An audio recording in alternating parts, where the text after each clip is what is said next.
Okay, अब हम लोग चालू करने वाले हैं प्रिंसिपल ऑफ और थ्योरम ऑफ परपेंडिकुलर एक्सिस। क्या चालू करने वाले हैं? Theorem of perpendicular axis. ठीक है, रोटेशन डायनामिक्स का फर्स्ट नोट्स का फर्स्ट पेज निकालो जरा। रोटेशन डायनामिक्स का फर्स्ट नोट्स का फर्स्ट पेज, फर्स्ट नोट्स का फर्स्ट पेज बोलो। आपको दिया है ना नोट्स, इसमें फर्स्ट नोट्स का फर्स्ट पेज निकालो। नहीं आएगा ना तुम्हें? गुड, पहिला पेज निकाला। पहिला पेज ते नाही आला, सेकंड नोट्स आहे, नंबर टाका तुम्ही प्रॉपर. त्याच्यामुळे डायग्राम आहे ते फर्स्ट पेज. हा, त्याच्यामध्ये आउटलाईन मध्ये काय काय दिलं बघा. ओलीमध्ये principle of parallel axis theorem, त्यानंतर principle of perpendicular axis theorem, त्यानंतर moment of inertia of the disc, moment of inertia of the ring आहे ना, आहे की नाही? खाली 5 नंबर मध्ये बघा. हा, काय लिहिलंय? Movement of inertia of ring, मग डिस्क, त्यानंतर दोनच आहे. नंतर 6वा टॉपिक. हा, 6वा टॉपिक पण उरला आहे. रेडियस ऑफ गायरेशन ऑलरेडी झाला आपला, बरोबर आहे. पुढे तोही झालाय, बरोबर ना. रिंग आणि डिस्क मी मागे सोडलं होतं, बरोबर आहे. अजून पुढे काय लिहिलं मग? परपेंडिकुलर एक्सिस थिअरम, त्यानंतर लिनियर मोमेंटम, अँग्युलर मोमेंटम, मग टॉर्क, एक्सप्रेशन फॉर टॉर्क आहे ना, रोलिंग मोशन, एवढंच आहे ना लास्टला. कन्झर्वेशन ऑफ अँग्युलर मोमेंटम, मग टॉर्कचं एक्सप्रेशन आणि मग रोलिंग मोशन, बरोबर आहे. ठीक आहे, आज अपन बघूया theorem of perpendicular axis. Okay, देखो इधर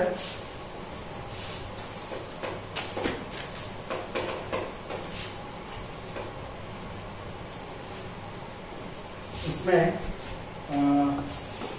समझो एक लैमिनर बॉडी है. लैमिनर बॉडी मतलब जिसका थिकनेस बहुत कम होता है. जैसे अभी इस बॉडी को बोलोगे तो इसको थिकनेस है ना कुछ, ठीक है ना ये, लेकिन किसी पेड़ का पत्ता, कुठल्याही झाडाचं पान जाड असतं की पातळ असतं?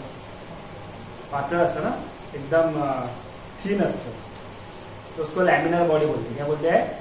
Laminar body. तो ये जो थियरम है ना, वो लैमिनर बॉडी के लिए, मतलब जिसका थिकनेस बहुत कम है, मतलब थीन ऑब्जेक्ट के लिए. ठीक है, तो ये लैमिनर बॉडी इरेगुलर शेप की है.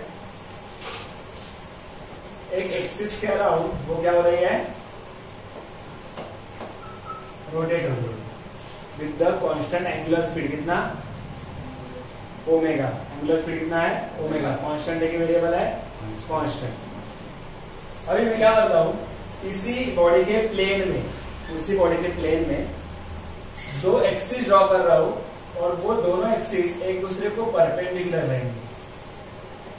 इधर आप देख सकते हो कि ये एक एक्सिस है, ये एक एक्सिस है, एक दूसरे को ये दोनों एक्सिस क्या है? परपेंडिकुलर है. और ये जो मेन एक्सिस है हमारा, जो कि हम लोगों ने पहले लिया था, वो एक्सिस भी इन दोनों एक्सिस को परपेंडिकुलर है. समझा? ये सिचुएशन हम लोग कंसिडर करेंगे. तो अगर किसी भी बॉडी को हम लोग क्या कर रहे हैं? रोटेट कर रहे हैं किसी एक एक्सिस के अराउंड. ओके, और हम लोग ने पिक्चर कंसिडर किया है जिसमें वही बॉडी के प्लेन में दो एक्सिस हम लोग कंसिडर कर रहे हैं. एक्सिस म्हणजे करते ना अक्षर, एक्स वाय जेड जैसे. वो दो एक्सिस खुद को, मतलब म्यूचुअली क्या है? परपेंडिकुलर है. सिमिलरली वो दोनों एक्सिस, जो मेन एक्सिस हमारा था, उसको भी क्या है? परपेंडिकुलर है. मतलब ये तीनों एक्सिस अभी एक दूसरे को कैसे है? परपेंडिकुलर है. इतना समझा? ठीक है, समझो ये बॉडी रोटेट हो रही है, तो इसके अराउंड जो मोमेंट ऑफ इनर्शिया है उस बॉडी का, वो समझो आई जेड है. कितना है? I Z. समझो ये जो एक्सिस है, हम लोग उसको समझो एक्स मान रहे हैं. तो ये बॉडी अगर इसके अराउंड घूमेगी ऐसी, तो भी उस बॉडी का मोमेंट ऑफ इनर्शिया पकड़ना पड़ेगा. वो मोमेंट ऑफ इनर्शिया समझो आई एक्स है. तीसरा केस समझो वही बॉडी, ये वाई एक्सिस समझो, वही बॉडी अभी ऐसे रोटेट हो रही है इसके अराउंड, वाई एक्सिस के अराउंड. तो उसके लिए मोमेंट ऑफ इनर्शिया कितना पकड़ना पड़ेगा? आई वाई. आई एक्स क्या है? The moment of inertia of the body about an axis along the x axis. I y क्या है? The moment of inertia of the body about an axis which is along y axis. I z क्या है? Moment of inertia of the body about an axis along z axis या फिर the axis which is perpendicular to the plane. ये axis कैसा है? Plane को perpendicular, जिसको हम लोग कौन सा नाम देते हैं? ट्रांसवर्स एक्सिस भी बोलते हैं। क्या बोलते हैं? ओके, तो ये अगर कंसिडर करेंगे तो प्रिंसिपल ऑफ परपेंडिकुलर एक्सिस बताता है Iz इज इक्वल टू, मतलब moment of inertia of the body about an transverse axis. Z मतलब बॉडी के प्लेन को क्या है? परपेंडिकुलर। तो ये एक्सिस कौन सा हो गया? Transverse axis. तो इसी बॉडी का ट्रांसवर्स एक्सिस के अराउंड मोमेंट ऑफ इनर्शिया है वो सम से मिलेगा। किसके सम से? Ix एंड Iy, मतलब सम ऑफ ये क्या है? R क्या है? Moment of inertia about which axis? About x axis. I क्या है? Moment of inertia about which axis? Y axis. ये सब मोमेंट ऑफ इनर्शिया किसके है? बॉडी के है, ऑब्जेक्ट के है। So the moment of inertia of body about an transverse axis is equal to sum of what? Moment of inertia of the body about two mutually perpendicular axis which is in the plane of the body. ये दोनों axis plane में है या plane से ऐसे बाहर है? Plane में ही है ना। So sum of the moment of inertia of the body about and two mutually perpendicular axis, ये एक दूसरे को कैसे है? इसके अबाउट जो मोमेंट ऑफ इनर्शिया है उनका एडिशन। और उन एक्सिस के बारे में और एक बोल सकते हैं कि ये दोनों एक्सिस ट्रांसवर्स एक्सिस को एक ही पॉइंट में मीट हो रहे हैं। समझ में आया? तो ये सब हम लोग को चीज देखिए, हम लोग को ये प्रूफ मिलता है, प्रूफ करना पड़ता है कि Iz is equal to Ix plus Iy। तो इस थियरम, इस रूल को, इस इक्वेशन को बोलते हैं principle of what? Perpendicular axis. क्यों परपेंडिकुलर एक्सिस? क्योंकि जो हम लोग एक्सिस की बात कर रहे हैं वो सब एक दूसरे को परपेंडिकुलर है। हम लोग ने जो खुद से एक्सिस माने हैं वो प्लेन ऑफ द बॉडी में है और दोनों एक दूसरे को परपेंडिकुलर है। एंड ये तीनों एक्सिस एक पॉइंट में कॉन्करेंट है। कॉन्करेंट मतलब क्या? मीट होते हैं। समझा? हम लोग अभी प्रूव करना है Iz is equal to Ix plus Iy। उस दिन हम लोगों ने principle of parallel axis prove करने के लिए एक पॉइंट ऑब्जेक्ट लिया था, वैसे इधर में एक पॉइंट ऑब्जेक्ट और था P। फिर से उसका मास कितना है? कितना है? D है। ठीक है, अब उसका मेन डिस्टेंस जो है तो बॉडी के अंदर है ये, इसका डिस्टेंस मेन समझो R है। कितना है? R। अभी उस पॉइंट का y एक्सिस से डिस्टेंस इतना रहेगा ना। समझ में आ रहा? दिख रहा है आपको? इतना डिस्टेंस कितना रहेगा? ये y एक्सिस से डिस्टेंस है, इस एक्सिस से उतना दूर है ना वो बॉडी, बराबर है। सिमिलरली ये एक्सिस से कितना दूर है? सॉरी, ये एक्सिस से कितना दूर है वो बॉडी? कितना दूर है ना, बराबर है। तो ये डिस्टेंस कितना आएगा? x या y? ये डिस्टेंस x आएगा, y एक्सिस से दूर है, लेकिन अलोंग विच एक्सिस? ये डिस्टेंस x है, मतलब y एक्सिस से कितना दूर है? x इतने डिस्टेंस पे, बराबर ना। एंड x एक्सिस से, ये x एक्सिस से कितना दूर है? इतना दूर है ना। x एक्सिस से इतना दूर है ना वो बॉडी, बराबर है। लेकिन वो डिस्टेंस किसके अलोंग आ रहा है? y के अलोंग। तो x एक्सिस से कितना दूर है? y इतना दूर है। समझ में आ रहा है क्या? सिंपल एक बात बोलता हूं मैं, समझा? लक्ष्य रहेगा वैसे। I एक्सिस इतना नहीं थे, ओके? R एक्सिस है, हा समजा तुमचा x एक्सिस आहे, हा समजा y एक्सिस, एक बॉडी पे, बरोबर आहे। आता ह्या बॉडीचं y पासून किती अंतर आहे? कितना अंतर है ना? इतना डिस्टेंस है ना y से, लेकिन वो डिस्टेंस y से मेजर करेंगे, लेकिन किसके अलाउंग है? वो किसके साइड में है? x के साइड। तो जो डिस्टेंस y से है लेकिन डिस्टेंस x से है। सिमिलरली ये बॉडी x से कितना दूर है? इतना दूर है ना, बराबर ना, एवढी दूर है, लेकिन वो मेजर करते समय किसके अलाउंग मेजर करना पड़ेगा? y। तो ये डिस्टेंस y आएगा, ये डिस्टेंस x आएगा। समझा? वैसे ही ये डिस्टेंस x है, ये डिस्टेंस क्या रहेगा? y। समझा? ठीक है, ओके। मास कितना है बॉडी का? dm, छोटा सा मास है। तो moment of inertia of the body about y axis क्या रहेगा? इधर देखो, moment of inertia of body about y axis. क्या फॉर्मूला आता है? आई वाई ना। फॉर्मूला क्या है? मास इनटू डिस्टेंस का वर्ग स्क्वायर। यही मोमेंट ऑफ इनर्शिया का फॉर्मूला है ना। तो मास कितना है उस ऑब्जेक्ट का, छोटे ऑब्जेक्ट का? dm। डिस्टेंस कितना है उसका? y एक्सिस से, बराबर ना। y एक्सिस से डिस्टेंस कितना है? x कितना डिस्टेंस है? तो x का स्क्वायर। ये किसका मिला मुझे? मोमेंट ऑफ इनर्शिया छोटे से मास का मिला। अगर मुझे पूरे बॉडी क्या चाहिए तो हम लोग क्या करते हैं? इंटीग्रेशन करेंगे। क्या करेंगे? तो पूरे बॉडी का मोमेंट ऑफ इनर्शिया कितना आएगा? I y is equal to integration of dm into x y. Similarly moment of inertia of body about x axis कितना आएगा? वो I x is equal to कितना आएगा? इंटीग्रेशन ऑफ dm इंटू, क्योंकि x axis से distance कितना है? y इतना डिस्टेंस है, समझा? तो ये moment of inertia about x y axis, ये moment of inertia about x axis. I z मतलब क्या आता है? Integration of mass into distance of the point. Distance कितना है? जेड से कितना डिस्टेंस? इतना डिस्टेंस है ना। वो कितना है? तो हम लोग क्या लिखेंगे? अरे समझ में आया? अभी मैंने उसके डेफिनेशन तैयार कर लिया है। किसके? I y, I x and I z. अभी तीनों का रिलेशन हम लोग को देखना है, डेफिनेशन में देखना है तीनों का। तीनों को रिलेट करना है। I z is equal to I x plus I y, ये प्रूव करना है। ठीक है, चलो प्रूव करते हैं। अभी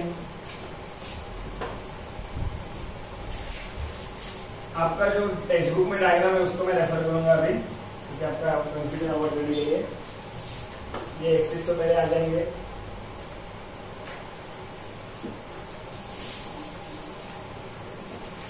ठीक है, अक्षय सरवन सर, ये नॉर्मली हम लोग कौन सा एक्सिस बोलते हैं?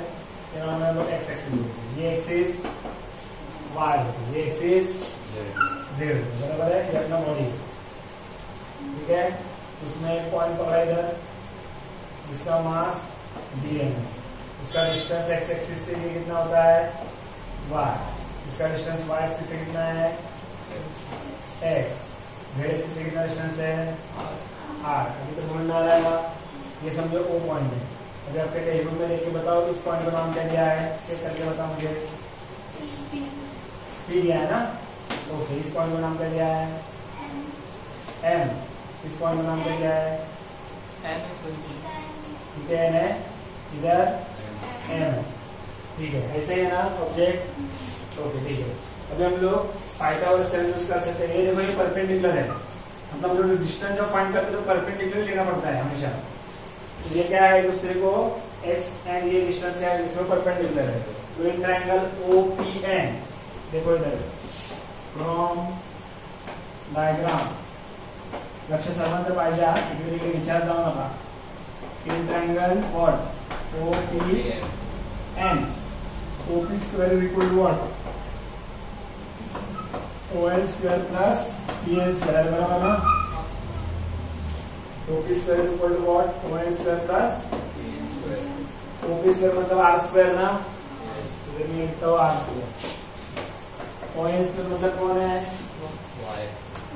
ON S।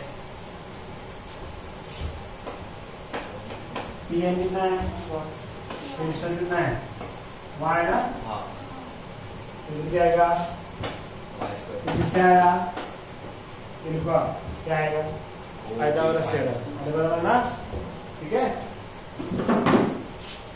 अभी मल्टीप्लाइंग लक्षात घ्यायचा झाला, ऑलमोस्ट प्रूव्ह झालाय। मल्टीप्लाइंग बाय, तो कळलं पाहिजे आता, multiplying by dm and taking integration, समझा? Multiplying by dm and integrating दोनों साइड को ना, on what? On both side. तुम्हाला कळलं पाहिजे काय लिहायचं असं काय असेल याचं। तो मल्टीप्लाय जर केलं तर r² dm होईल, जर इंटीग्रेशन इथे मल्टीप्लाय दोघांना करायला x² dm, इसका भी इंटीग्रेशन क्या आएगा? Integration of r² dm। लेकिन r² dm पहले क्या माना हम लोगों ने? I z है, एक्स स्क्वायर डीएम क्या माना है जरा बताओ? I y. And y square dm क्या माना है? I x. हो गया proof. I is equal to I y plus I x या I x plus I y. समझा क्या प्रूव किया हम लोग ने? Moment of inertia of the body, laminar body, पतला बॉडी जिसका थिकनेस बहुत कम है, about an axis which is transverse, इस पे को परपेंडिकुलर, इसके अराउंड मोमेंट ऑफ इनर्शिया अगर चाहिए तो वो किसका एडिशन होता है? उसी बॉडी का moment of inertia about an two, ये दो एक्सिस कैसे है? एक दूसरे को म्यूचुअली परपेंडिकुलर है and all three axis converge on the same point. समझा क्या? देखो ये चलो डायग्राम को रखो।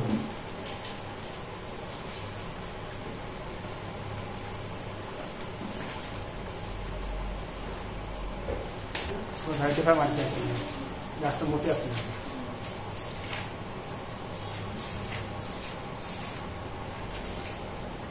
चलो चालू करेंगे।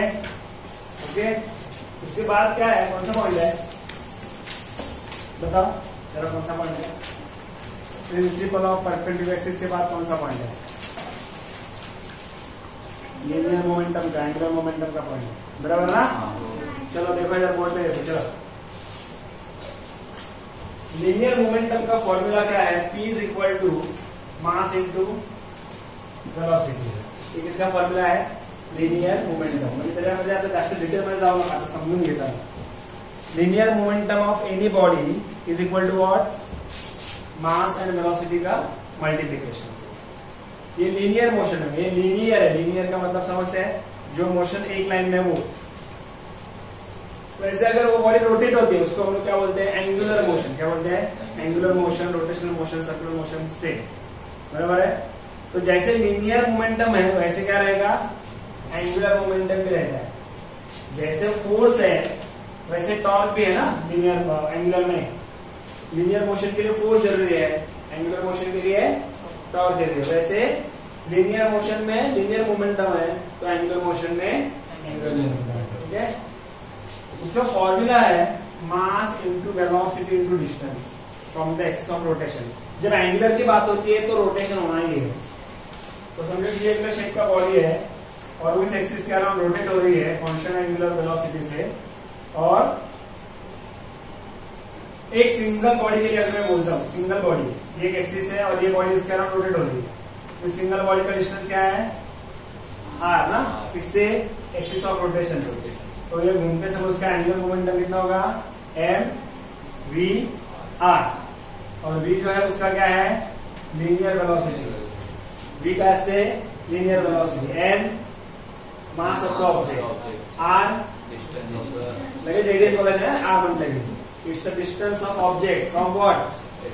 Axis of rotation. हे सगळं लक्षात ठेवा। ओके, तो linear momentum and angular momentum का रिलेशन समझा कि नहीं समझा? Linear momentum and angular momentum का रिलेशन आता है, देखो linear momentum is equal to mass into velocity, angular momentum is mass into velocity into are. इसका मतलब N is equal to P into R. लेकिन ये स्केलर फॉर्म में हो गया, वेक्टर फॉर्म में उसका फॉर्मूला है L bar is equal to R bar cross P bar. क्या फॉर्मूला है? L bar is equal to R bar cross P bar. अभी मुझे बताओ पी बार का, देखो अभी हम लोग वेक्टर की बात करें तो डायरेक्शन इंपॉर्टेंट है, बराबर है? आर बार का डायरेक्शन क्या होता है? Are bar direction away from the centre.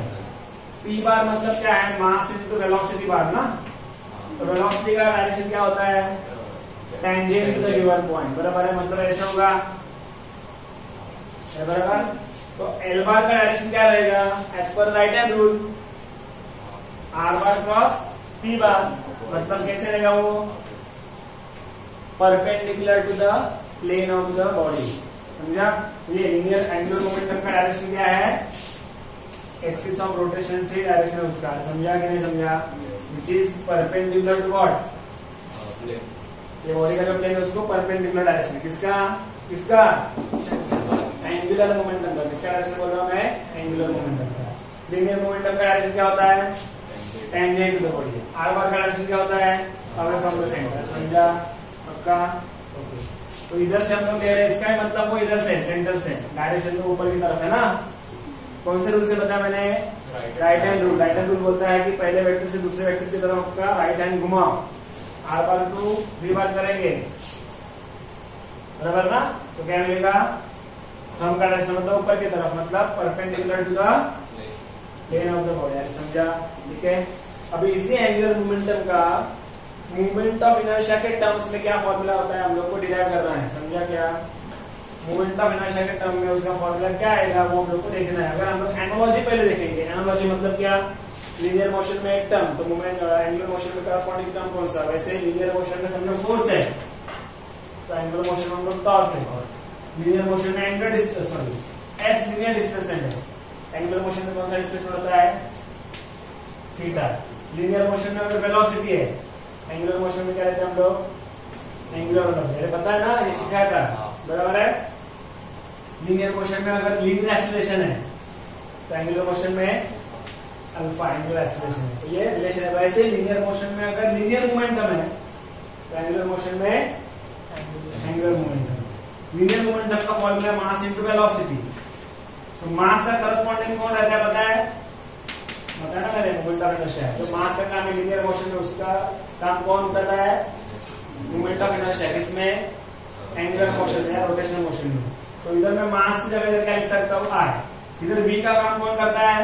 इधर क्या आएगा? इसका मतलब मुझे ये फॉर्मूला भी मिलना चाहिए। तो मुझे अभी क्या ऑब्टेन करना है? L is equal to I omega. ये फॉर्मूला अभी तैयार करना है। ठीक है, स्टार्ट करेंगे। So we are going to derive the expression for what? Angular momentum in terms of what? R क्या है? Of the body. ओमेगा क्या है? कौन सा वेलोसिटी? Angular velocity. समझा? पक्का? ठीक है, चालू करते हैं। चलो,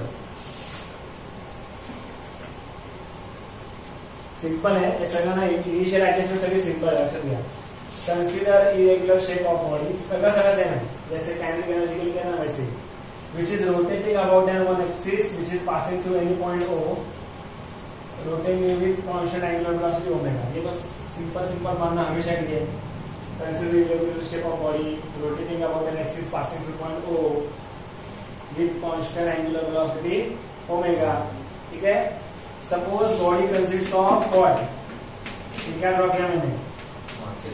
So it consists of n number of small masses।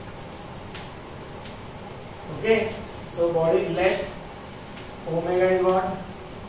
Constant, बराबर है। m1 m2 मैंने सिखाया था ऐसे।